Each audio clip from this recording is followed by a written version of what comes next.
Europe Matin, Le 7-9. Sébastien Krebs. Il est 8h15 sur Europe 1. L'invité politique ce matin est la ministre déléguée en charge de l'égalité entre les femmes et les hommes. Bonjour Elisabeth Moreno. Bonjour Sébastien Krebs, bonjour à tous et à toutes. Merci d'être mon invité ce matin. Le parquet de Paris a ouvert une enquête hier suite à un déferlement de haine antisémite qui a visé l'une des candidates au concours de Miss France samedi soir. Miss Provence, visée uniquement parce qu'elle l'a précisé à l'antenne que son père est israélien. Tiens, écoutez là, on ne l'avait pas encore entendu depuis. C'est la première fois que je dois faire face à ce genre de propos. J'ai décidé de porter plainte. Il ne faut pas que ça s'arrête là et il faut que on puisse sensibiliser encore les gens à ce genre de choses. Il ne faut pas que ça s'arrête là, dit April Benayoun, c'était sur BFM. Mais on a l'impression que c'est toujours la même histoire, Elisabeth Moreno. Écoutez, c'est un moment de fête suivi par des millions de Français qui auraient dû n'apporter que de la joie et qui en fait a été gâché par ces relents d'antisémitisme qui n'ont pas leur place dans notre pays.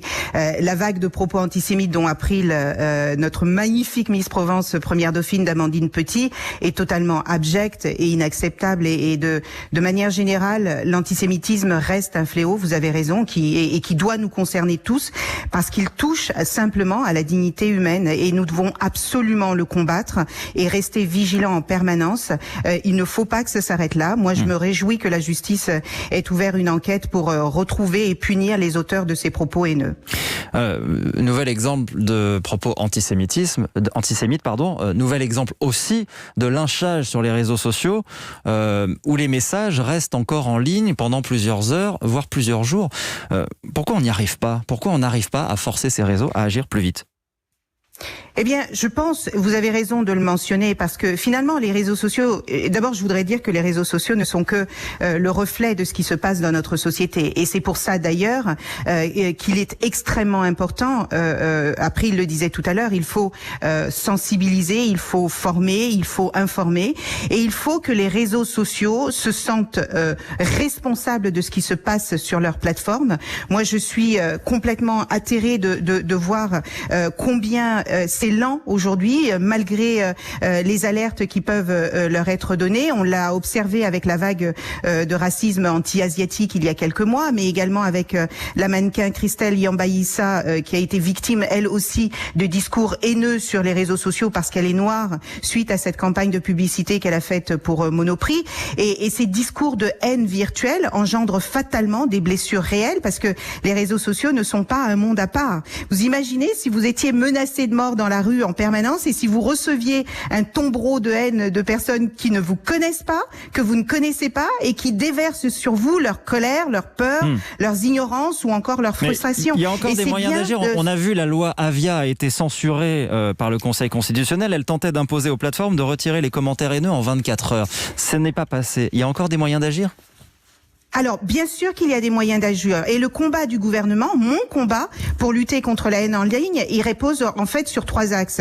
D'abord, en soutenant et en enrichissant le projet de loi confortant le respect des principes de la République. Dans son article 20, ce projet de loi propose au juge une meilleure poursuite des auteurs en lui permettant de faire usage de la procédure de comparution immédiate qui est prévue dans le Code de procédure pénale. Je sais que c'est un cheval de bataille du garde des Sceaux, Éric Dupond-Moretti, et je le soutiendrai ardemment sur ce sujet.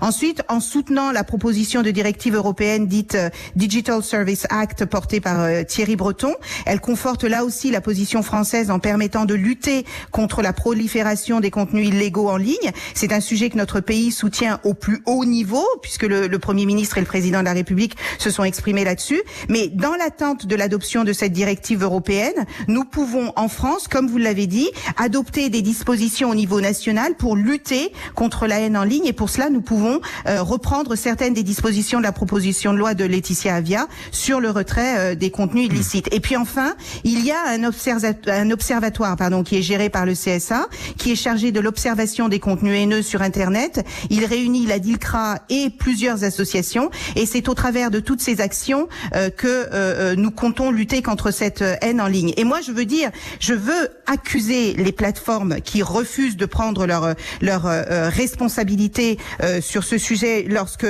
ces choses-là arrivent. Je les accuse de se cacher derrière leurs petits doigts et d'être volontairement passifs face à la haine. Et je les accuse aussi de ne pas se saisir de ces sujets, parce que la vraie question qu'il faut se poser, c'est dans quelle société est-ce que nous voulons vivre, dans quelle société est-ce que nous voulons élever nos enfants. Et lorsqu'on est chef d'entreprise, moi j'ai été dirigeante d'entreprise, et je sais que lorsqu'on se saisit véritablement de ce sujet, on peut l'éradiquer. Et j'ai rencontré plusieurs plusieurs chefs d'entreprise qui se sont saisis de la lutte contre les discriminations. Donc ces chefs d'entreprise prouvent que c'est possible, et j'attends de ces plateformes qu'elles prennent également leurs responsabilités. On entend votre appel, Elisabeth Moreno. Je reviens d'un mot au concours de Miss France, puisqu'on en parlait. Que pense la ministre en charge de l'égalité entre les femmes et les hommes de ce concours où des jeunes filles défilent en maillot de bain soumises au vote des téléspectateurs? Est-ce que cela a encore sa place en 2020 à la télévision française?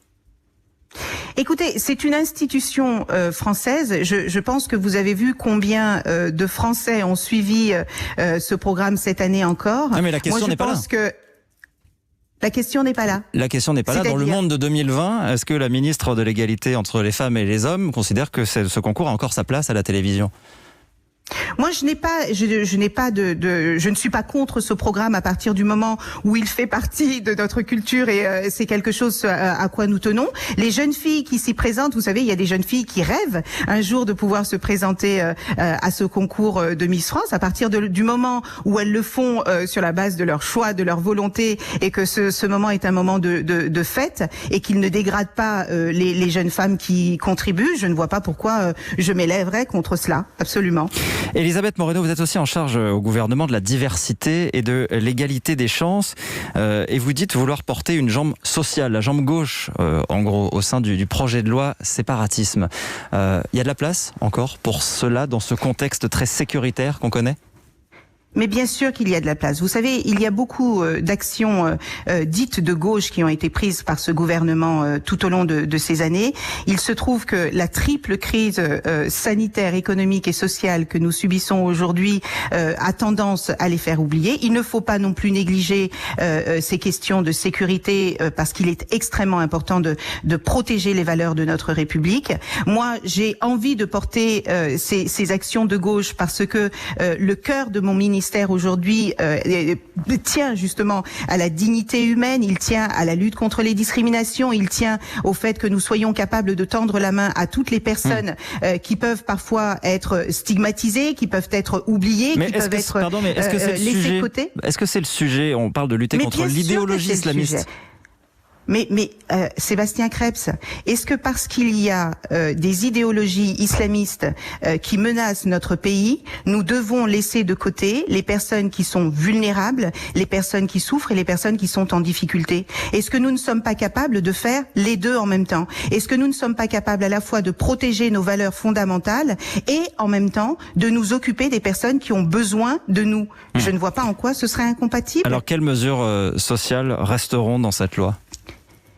Eh bien, je pense, même si, alors déjà, je tiens à préciser que les mesures sociales n'ont pas fondamentalement besoin d'être dans cette loi. Je soutiendrai évidemment, je sais qu'il y a plusieurs députés de La République En Marche aujourd'hui qui réfléchissent à introduire dans cette loi des mesures sociales, mais il y a aussi d'autres manières de répondre à ces problématiques, et vous l'avez vu, le président de la République en a parlé dans sa dernière interview de Brut. Moi, celle qui m'intéresse le plus, parce que ça fait plusieurs mois qu'au sein de notre ministère, nous travaillons sur des propositions justement pour donner un aspect social à ce sujet. Et il y a 3 choses sur lesquelles nous allons travailler. La première, c'est la plateforme qui va accueillir la parole des personnes qui sont discriminées. Il y a aujourd'hui 25 causes de discrimination dans notre pays, mais il n'y a aucun guichet unique qui puisse recueillir la parole de toutes les personnes qui sont discriminées. Donc ça, c'est la première chose que nous allons faire. C'est une plateforme qui va s'installer sur Internet? Ce sera un numéro de téléphone? Alors, ce sera une plateforme qui sera accessible par téléphone, qui sera accessible via des chats, qui sera accessible sur Internet pour permettre à toutes les personnes. C'est un peu sur le modèle d'arrêtonslesviolences.gouv.fr qui permet aujourd'hui aux femmes qui sont victimes de violences conjugales de pouvoir parler aux forces de l'ordre. Là, en l'occurrence, nous allons surtout travailler avec le défenseur des droits et nous allons travailler avec les associations. Les personnes qui appelleront cette plateforme ou qui enverront un email auront un accès aux personnes qui sont formées par les défenseurs des droits et qui pourront traiter ces requêtes, qui pourront faire de la médiation lorsque c'est nécessaire, les envoyer vers un conseil ou un avocat lorsque c'est nécessaire, ou encore les envoyer vers les bons canaux de médiation ou de justice dont ils ont besoin. Donc c'est quelque chose de concret, c'est quelque chose de pratique qui n'existait pas jusqu'aujourd'hui et qui va permettre de faire en sorte que les personnes qui sont discriminées, qui parfois ont le sentiment que c'est pas la peine de déposer plainte, que c'est pas la peine de se manifester parce que personne ne s'en occupera, eh bien aujourd'hui il y aura quelqu'un qui se saisira de ces questions-là et qui fera en sorte qu'ils soient entendus. Emmanuel Macron avait cité sur la question des discriminations quelque chose qui est beaucoup dénoncé dans les quartiers populaires, ce qu'on appelle les contrôles aux faciès. Le président en a parlé. Il y a un problème avec les contrôles de police. Selon vous, ils peuvent être facteurs de discrimination ?